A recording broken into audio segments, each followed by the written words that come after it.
Hello everyone, welcome back. Today we've got a couple of things to discuss, including game recaps as we've gone through our first 2 days of NHL action. We've also got a couple of signings to talk about, some waiver updates, injury news, a couple more PTO updates to talk about, as well as a couple of trade rumors involving the Canucks, Blue Jackets, and Bruins. And with all of that coming up right now.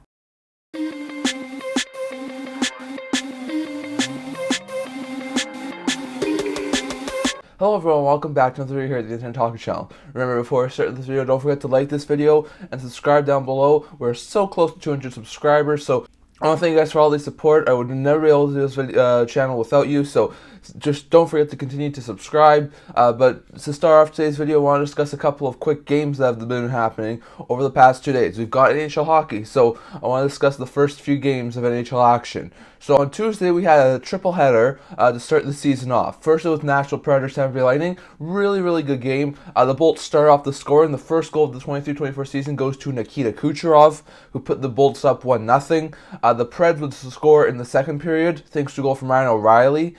His first as a member of the Nashville Predators, made it 1-1. Really uneventful in the terms of scoring in the first two periods. It was 1-1 going to the third, where everything broke out. The Preds would score to make it 2-1, thanks to a goal from UC Parson. Bolts would tie it up thanks to a Nick Paul goal. A penalty shot goal from Braden Hagel made it a 3-2 Bolts lead. Then Tommy Novak had a blistering wrister of a shot to tie the game up at 3 before Nick Paul would score a second of the game to make it 4-3 Bolts, and Kucherov with a couple of seconds left to put on the empty netter for his second of the game to make it 5-3 Bolts. So Paul had a 3-point night, 2 goals and 8 assists. Braden Point had a 3-assist night. Nikita Kucherov had a 2-goal performance. O'Reilly had a goal assist. Forsberg had a 2-goal game, and the Preds lose in their opener 5-3 to the Tampa Bay Lightning. So a really good game for both sides. Bolts looked all right. I do think goaltending could be a problem this year, but they were able to get away. I mean, the Preds' offense was non-existent in the first period, so the Bolts were able to come away with a huge first game victory. The middle game was the Hawks and the Penguins. Connor Bedard's first ever NHL game. The Penguins were able to come away with a 2-0 lead in the midway through the second period. A first period goal from Brian Rust and a goal midway through the second period from Sidney Crosby made it 2-0 Pittsburgh, but then the tide started to shift and the Hawks were able to get momentum. Later into the second period, Ryan Donato would score his first goal as a member of the Chicago Blackhawks, and Connor Bedard would get a secondary assist for his first point as a member of the Hawks, and then 3 third period goals from Chicago. First from Cole Gutman that tied the game. Then with under 5 minutes left, a goal from Jason Dickinson, assisted by his new line mates in Perry and Foligno this year, made the Hawks a 3-2 lead, and then Foligno scored on a goal from Corey Perry to make it 4-2. So the veterans really came out to play for the Hawks. Mrazek had a fantastic game in net for Chicago. Perry had a couple of assists. Foligno had a goal assist. It was just a really good game from the Hawks. Bedard got his first NHL point, and the Blackhawks were able to come back to beat the Pittsburgh Penguins 4-2. So a really good game there. Then we had the Banner Rising in Vegas for their start of their season, taking on the Seattle Kraken. It was all Seattle early on, but Vegas was able to put their first shot on goal into the net. That was thanks to Chandler Stevenson. A little bit later in the first period, Jonathan Marchessault would put in a goal. It looked like it was actually a goal that Brandon Tanev put in his own net, but Marchessault was able to deflect it past Grubauer. So it was 2-0 Vegas after 1. Then, as you can see here, remember all the video clips are created to Sportsnet. But as you can see here, Ivan Barbashev early in the second period let home an absolutely lethal shot to put the Golden Knights up 3-0 on the Kraken. A handful of minutes later, McCann would score to make it 3-1 Vegas. That's the way the second one. That's the way it would be for most of the game until late in the third period. And it's the empty net, Jack Eichel would score. So Eichel, Stevenson, Marchessault, Barbashev all score for Golden Knights, and they destroy the Kraken in the opening game 4-1. The Knights take a 4-1 in opening night. Hawks beat the Penguins 4-2, and Bolts beat the Predators 5-3. So some really good games on opening night there. And then we had day 2 yesterday. So we had 2 games that started at 4 o'clock Pacific time. We had the Canes take on the Sens. The Sens started off really well. Mathieu Joseph scored the first goal for the shorthanded Senators. Due to injuries, they were playing with 11 forwards and 6 defensemen. So they opened the score and have a 1-0 lead after the first period. The Canes would score 2 second period goals, one from Michael Bunting, his first as a member of the Hurricanes, another from Teuvo Teravainen to give the Canes a 2-1 lead. In the third period early on, Jordan Staal would score to make it 3-1 Carolina. Then a shorthanded goal from Parker Kelly, followed up by a goal from Tim Stützle just 35 seconds later, would quickly tie the game up at 3-3 for the Canes in a sense. But then the defenseman will once again come alive for the Carolina Hurricanes. Brady Shea would give the Canes a 4-3 lead, while a shorthanded goal from defenseman Jacob Slavin would give the Canes a 5-3 lead, and they were able to hold on to win the game 5-3, so a solid good win there. Then you had the Canadiens and Maple Leafs. That was a solid, really good game. The Canadiens were open to scoring thanks to a Jake Evans goal, giving them a 1-0 lead. The Canadiens were able to score another one to make it 2-0 thanks to Alex Newhook. They thought they made it 3-0, but the goal was called off for Cole Caulfield. So it remained 2-0, and then the script sure flipped to the Leafs side of things. Gregor would score the first Leafs goal of the 23-24 season to make it 2-1. Matthews would score his first goal of the season. A huge milestone for Matthews. He would score 300th career NHL goal. He's the quickest Maple Leaf to get to 300 goals. So the Leafs were able to get a 2-2 tie. Then Nylander would score to make it a 3-2 Leafs lead. That's the way it went into the third period. Then the Canadiens started to take over the game again. First, it was Cole Caulfield who actually did get this goal this time to make it a 3-3 game. Then Alex Newhook, the offseason addition for the Canadiens, would score his second goal of the season and his second goal with his new team to make it 4-3 Canadiens. And then Jesse Ylonen would score his first of the season to make it 5-3 Canadiens. But then two late goals by none other than Austin Matthews. First, he would score to make it a 5-4 Canadiens lead, and then this goal here tied the game up with his hat-trick goal to tie this game up and put it at 5-5. So the Leafs and Canadiens were 5-5 end of regulation, end of overtime, and then Marner would score in the shootout to give the Leafs a 6-5 shootout win. So a solid win there for the Leafs. Definitely good to see lots of resiliency against the really bad Canadiens team that usually seems to beat them in the opener. So good to see the Leafs do that.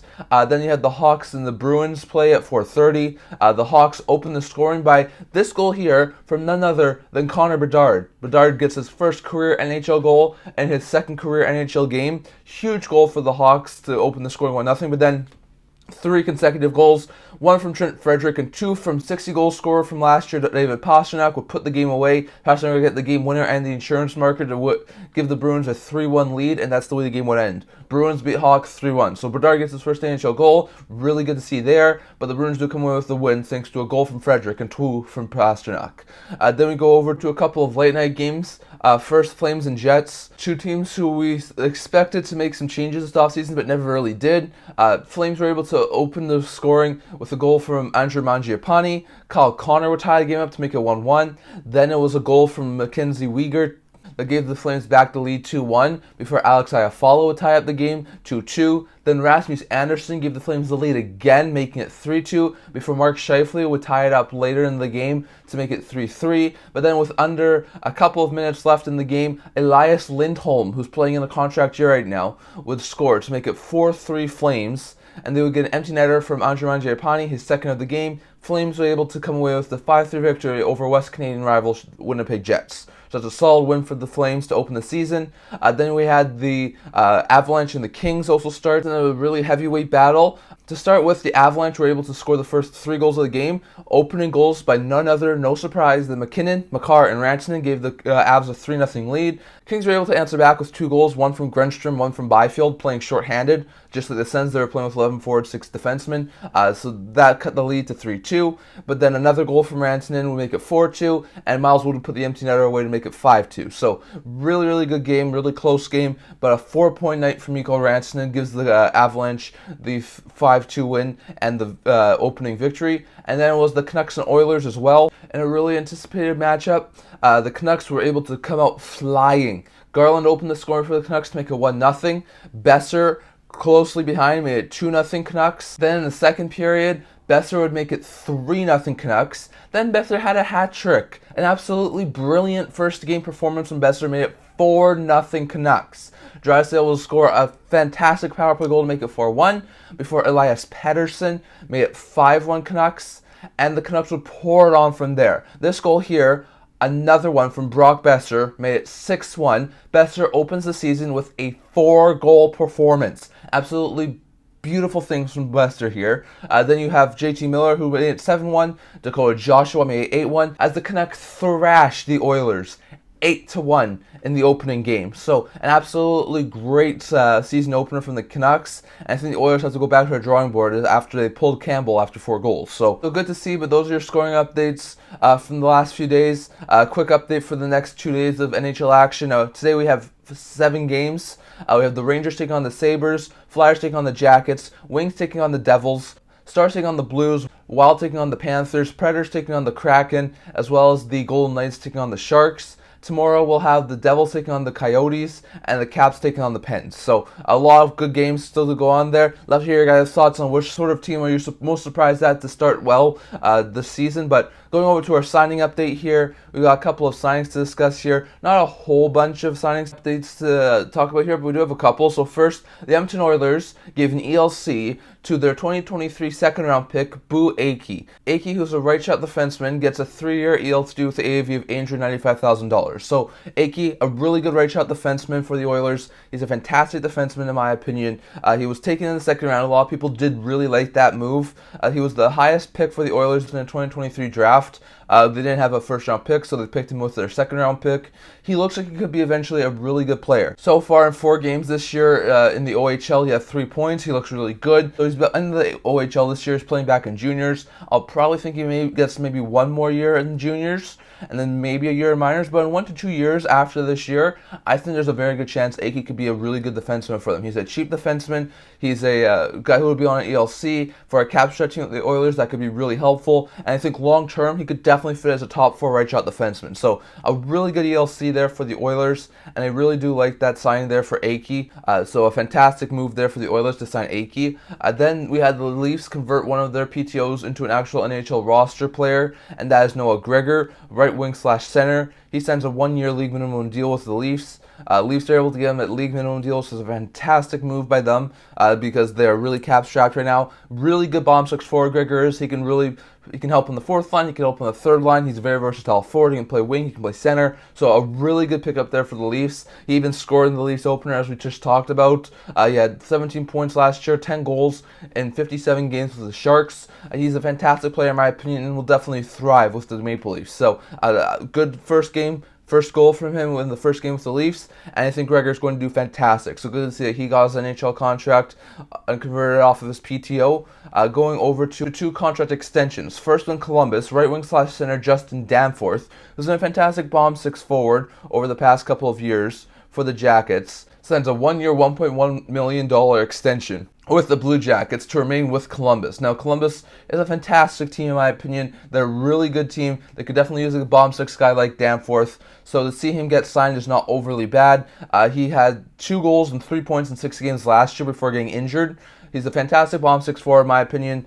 Getting him signed to that sort of a cap hit is not too bad. And at the very least, if everything goes wrong and Danforth starts to play not too well and the Jackets want to send him down, they can place him on waivers. And that contract, which will kick in next year, is variable at $1.1 million. So fantastic move by the Jackets. Danforth is a really, really good player for the Jackets. And I think he's going to fit in really well again this year in their bomb 6. So good to see that, and good to see he's going to be around for longer than just the rest of this year. And then we had a major contract extension again, and it was once again with the Buffalo Sabres. After signing Rasmus Dahlin to an 8-year, $11 million extension, they were able to lock up Owen Power as well, a 7-year contract with an AV of $8.35 million. A lot of people said the Power and Dahlin contracts were going to be impacted by the Jake Sanderson contract. I think Power was definitely. Power, just like Sanderson, was coming off his rookie year, was coming off his first NHL season.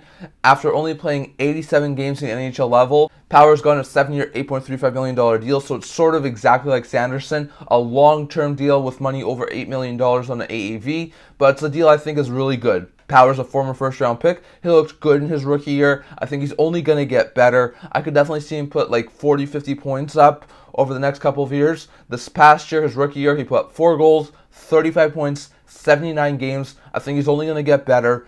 So at $8.35 million for the next 7 years, this is really good. And just like I said with Sanderson, in a couple of years' time, this could be a steal of a deal. Is it a little bit risky at this point, given he's only played 87 games? Yes, it is a little bit risky. But I think this deal has a chance to age extremely well for the Sabres. So 7 years, $8.35 million.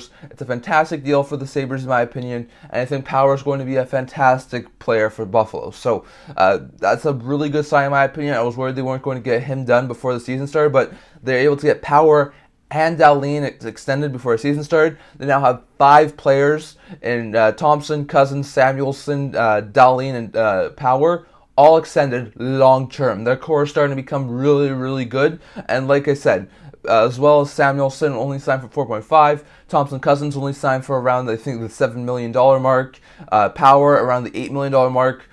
Those are all really good deals, and I think in time will definitely all at some point be looked as steals of a contract. Dahlin maybe not so much, given the fact he's making $11 million, but I think the other 4 are all going to be extremely good deals, and it's extremely good for the Sabres to get Power done. So absolutely brilliant move by Kevin Adams, the GM in Buffalo, and I think he's going to continue to do really well, and that core looks extremely lethal for years to come. So a really good job, but Power's now going to be locked up long term with the Buffalo Sabres. So that's fantastic news there. Going over to a couple of quick waiver updates.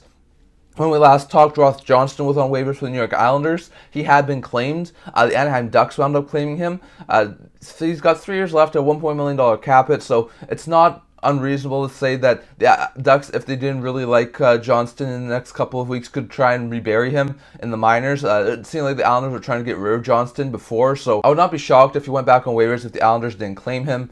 Johnston's a solid bomb 6 forward, has some really good physical presence. We know the Ducks have been trying to get a little bit tougher to play against, so I can definitely see why they would want to claim him, but he's got 3 years left on his deal. So it's a little bit confusing and a little bit not confusing in sort of the same sense, but Johnston has got 3 years left at $1 million, claimed by the Ducks. I expect him to be a solid bomb 6 forward. Also, Alex Killorn is going to miss the first few weeks of the season, so Johnston could definitely be a good solid Killorn replacement in sort of physicality department. So a decent pickup there for the Ducks. Then we had 3 players we placed on waivers on Tuesday. That includes Bobby McMann in Toronto, Alex Barre-Boulet in Tampa, and David Riitich in LA. Those 3 all cleared, so that's good news to see. And then Andre Heim was placed on unconditional waivers by St. Louis Blues. He's cleared, and he's been terminated his contract. So that's interesting news. No one else is on waivers today. So Heim was a prospect who wasn't getting very much playing time. So to see him terminate his contract, not overly surprising. He's not like an elite level prospect. So Heim's going to go probably, in my guess, overseas to seek employment elsewhere. While I don't think it's overly surprising, McMahon, Barre-Boulet, and Riitich all cleared. I thought there was a possibility one of them could have been claimed, but they all wound up clearing. Barre-Boulet, solid bomb 6 forward. I'm surprised he did be placed on waivers. He's going to the minors, so I thought he would have definitely gone a top 9 role, so I'm a little bit surprised there. Riitich's the Kings' 3rd string goaltender, so they waited a day to place him on waivers. They're able to clear him. They have Talbot and Copley in the NHL. They don't need Riitich, so moving him down opens up a roster spot, so that's good news there. Riitich will start at the AHL level and be a solid 3rd stringer. And then McMahon, a decent bomb 6 forward. I think he's probably still a year or 2 away from competing for an NHL spot, so I'm not overly shocked that he was placed on waivers, and I'm also not overly shocked that he wound up clearing. So some really good things there. McMahon, as well as Barre-Boulet and Riitich all clearing, so that's really good news there. So if you look at the PTO update, just 2 quick PTO updates. We talked about Gregor. Gregor signs a 1-year league minimum deal, signs with the Leafs, is able to be a good bomb 6 forward. Like we said, really good move there by the Leafs. The other one was Max Comtois released off his PTO by the Vegas Golden Knights. Not overly shocked there. The Knights have a really good team. They didn't really have the money, I think, and they also didn't want Comtois to take a spot from another player, so they released Comtois. It was interesting to see what happens with Comtois next. I think he sort of reminds me of the guy like Milano last year, who didn't make the training camp with the Flames, wound up signing mid-season with the Capitals, and did fantastic. So I definitely do think there's a possibility he could sign elsewhere, but he's not going to be signed with the Golden Knights. So that's just a quick PTO update. Comtois is another guy who's been released off his PTO, while Gregor re-signs with the Toronto Maple Leafs. Quick injury update here from around the NHL. Hedl and Pitlick have both been cleared to play for the New York Rangers. Vince Dunn has been cleared to play by the Seattle Kraken. Bobby McMann has been cleared to play by the Toronto Maple Leafs. John Ruta has been cleared to play by the San Jose Sharks. Ryan McLeod has been cleared to play by the Edmonton Oilers. Vic Arvidsson has a lower body injury. He's out day to day. That's been upgraded to week. He's been placed in the long-term injury reserve and did miss the season opener yesterday, so really bad news for Victor Arvidsson. The Canucks have Teddy Bluger out with an undisclosed injury, out day to day. He also missed yesterday's opener, so really bad to see. Hopefully he's not out for an overly long period of time. Tyler Mott has an undisclosed injury, out for an unknown period of time, so that's not good to see for the Tampa Bay Lightning. Tanev has upper body injury, out for an unknown period of time. Took a pretty nasty hit to the head from Brett Howden, which got Brett Howden suspended 2 games. Forgot to mention that. Howden's been suspended 2 games for a illegal check to the head. So Howden's going to miss the next 2 games for Golden Knights due to a suspension. And Tanev took a nasty hit to the head that has him out right now with upper body injury. So hopefully he's not out for overly long period of time. Yanni Hakanpää has been cleared to play. Will Carrier has an upper body injury and is out day for the Knights. After yesterday's game against the Bruins, Taylor Hall was announced to have a upper body injury. He's going to be out week to week. So the Hawks are going to be without Taylor Hall for the next couple of games, which is not fantastic. As we said, Dylan Holloway has a wrist injury. He's out for an unknown period of time. Not really good news there. Nikolai Ehlers has an undisclosed injury. He's going to be out for an unknown period of time. It sounded like he was just getting over an injury. To see him back on the injury front is not overly great. Haula and Middlestat have both been cleared to play, while Anton Lundell has an undisclosed injury and is a game-time decision for tonight's matchup against the Minnesota Wild. So going to be interesting to see if he's able to make the roster there. But going to be interesting to see some really bad injury updates for a couple of these players, including a guy like Vic Arvidsson or Taylor Hall, who are going to miss the next little while due to injuries. Hopefully the rest of these guys can get back into the lineup and not just in future, and good to see most of the other guys get cleared to play. But that's your injury update there, and now we'll go over to 3 quick trade rumors. So first, with the Boston Bruins, there's been some talk since around the time when the rosters were being finalized that the Bruins are currently looking to move a defenseman. Now, due to the fact that they had to solidify their roster, they didn't have too much cap space, they wanted to get some other guys in the lineup. The Boston Bruins sent down training camp standouts Mason Lohrei to the minors. He's a solid defenseman, has not played in the NHL yet, but looks like he's NHL ready. The Bruins seem like they're really high on this guy, and they really do want to get him into game action. So it sounds like they're trying to move a couple of defensemen, including Matt Grzelyck and Derek Forbort. Grzelyck's a solid third-pair defenseman. He's in the final year of his deal, making around $3.6 million. Not only would that help out the Bruins' cap situation, but will give them the spot to call up Mason Lohrei. So that could be a possible trade option. We talked about that a couple days ago, how he could go to Chicago. I would not be shocked if there was another team, maybe Anaheim. They have a lower end defensive group. San Jose, I could definitely have some interest. I could definitely see there be some interest for a couple of teams having some interest in a guy like Grzelyck. Definitely, if there's a team out there who could use some defensive help, could use a good puck-moving defenseman like a Matt Grzelyck, I think there's a possibility out there that he could definitely be a trade in the not-too-distant future. Forbort, more of a third-pair defenseman than Grzelyck does. I think Forbort has less upside and is a little bit older than Grzelyck, but he also comes at a little bit of a cheaper cap hit and has shown a little bit more consistency over the past year. I think there could also be some interest in Derek Forbort as well as a solid third-pair defenseman, so definitely some interesting news there, but it sounds like the Bruins really want to get youngster Mason Lohrei into the lineup to really establish him as a solid, like a third-pair defenseman, but the only way they can do that is if they clear up enough roster space to do so. So moving a guy like Grzelyck, moving a guy like Forbort, who are in the final year of their deals, who make over $3 million, make a ton of sense to clear up cap space. But so it'll be interesting to see a lot of teams that are tied up against the cap, so not exactly sure who would be interested in acquiring a guy like Grzelyck or Forbort, except for maybe some bottom dwellers like the Hawks, Sharks, Ducks. But definitely, it's going to be interesting to see, and I can't wait to see if anyone does want to acquire Grzelyck or Forbort in the not-too-distant future, so they can call up Mason Lohrei.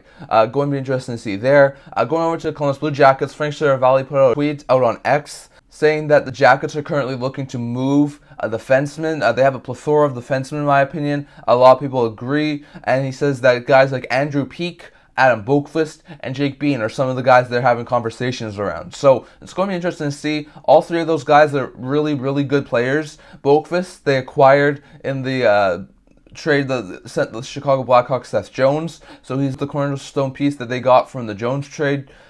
Peeke is a really good guy who's been established as a solid defensive defenseman in the top 4. Bean, they traded a second-round pick to Getz. Bean's been a really good third-pair defenseman, so it'll be interesting to see. All 3 of those guys make a substantial cap hit of at least over $2 million. All 3 of those guys are also really more of younger defensemen, and all 3 of those guys are really solid defensemen. Boqvist and Peeke can probably be top 4 defensemen. Bean's more, I think, suited for a third-pair role, but it'll be interesting to see if any of those guys get moved in the not-too-distant future. Sounds like the Jackets are really trying to move them. Maybe get a little bit of a forward help in return. So it'll be interesting to see, but I could definitely see him try and move someone out. They have a ton of cap space too, so if they were to take on a contract maybe a little bit more expensive than some other teams would want, maybe they're able to move something, maybe they get something else good in return. It'll be interesting to see, but it sounds like one of Peeke, Boqvist, or Bean could be on the move in the not-too-distant future, and teams who are looking for defensive help, who need a solid second, third-pair defenseman, should be calling the Columbus Blue Jackets asking for the availability of Peeke, Bean, or Boqvist to see if they can maybe work out a trade. And lastly, here going over to the Vancouver Canucks, I've seen a couple of reports. First, Connor Garland has switched agencies, and Elliot Friedman said that the new agent has been given permission to seek a trade elsewhere. Garland had a fantastic performance yesterday against the Edmonton Oilers. It seems like he's definitely playing to maybe possibly get moved from Vancouver. He's got 3 years left, a hair under $5 million on his cap hit. I could definitely see teams be interested in him as like a solid middle six forward, so it'll be interesting to see. The Canucks are really tight up against the cap, so if they're able to move Garland, maybe get a backup player who is a little bit less on the cap, but will save them some cap space, as well as get them some roster space, I definitely think that's a possibility. I've also seen some reports saying that the Canucks are also looking for a possibly another top 4 defenseman, or possibly a better partner than Philip Hronek for Quinn Hughes. I still think there's a couple of options out there that they could look to try and get a partner for Quinn Hughes. Personally, I still think Brett Pesce in Carolina would be a fantastic addition for the Canucks as a partner for Quinn Hughes, but I'm not sure if they'd be able to pry Pesce out of Carolina at this point in time. So it's going to be interesting to see. I also wonder if maybe they try and make a swap for one of the Jackets blue liners. Could they possibly move Garland and maybe another thing to the Jackets for like maybe one of Peeke or Boqvist or Bean? I think that would be a possibility and would improve their defensive game. It will improve their blue line on top of clearing some cap space for that team. So it'll be interesting to see, but I definitely do expect Garland could possibly be moved in the next couple of weeks. It's the name we're going to have to watch out for. But on top of that, it sounds like Peeke, Bean, Boqvist, all those guys are going to be interesting names to watch out for in Columbus. Personally, I wouldn't be surprised if the Canucks and Jackets swung a trade, maybe something like Garland and a pick or a prospect or something like that for like one of Peeke or Bean or Boqvist. So it'll be interesting to see, but it definitely sounds like the Canucks are looking for a defenseman who can help either in the top 4 or as a legitimate partner for Quinn Hughes. And they've also given permission to Connor Garland's new agent to look for a trade so that they can possibly move on from him. So it'll be interesting to see, but that's all your trade rumors and stuff here today. I'd definitely love to hear your guys' thoughts down in the comments. What do you think of the Owen Power deal plus the other signings? Are you surprised that guys like Riitich and Barre-Boulet cleared waivers? Is there any significant injury updates that you're surprised about? Which opening day games did you like? Are you surprised at any of the first 9 games? And what do you think about the trade rumors? Does Boston move Grzelyck in the not too distant future? Do the Canucks try and move Garland in the not too distant future? Are they able to acquire a defenseman? Do the Jackets move Peeke, Bean, or Boqvist? Which one of those 3 are the most likely? And will they move them in the not too distant future? Definitely. I'd love to hear your guys' thoughts down in the comments. So that's all I'm going to talk about for today. Remember to once again to like this video and subscribe down below. We're so close to 200 subscribers. I would never be able to do this without you guys. I love all of your guys' support, so don't forget to subscribe. I also do a blog talking about news, rumors, analysis, stuff like that. So definitely check that out. I'll leave a link to that in the description below, and I can't wait to see you guys all for the next video. See you guys soon.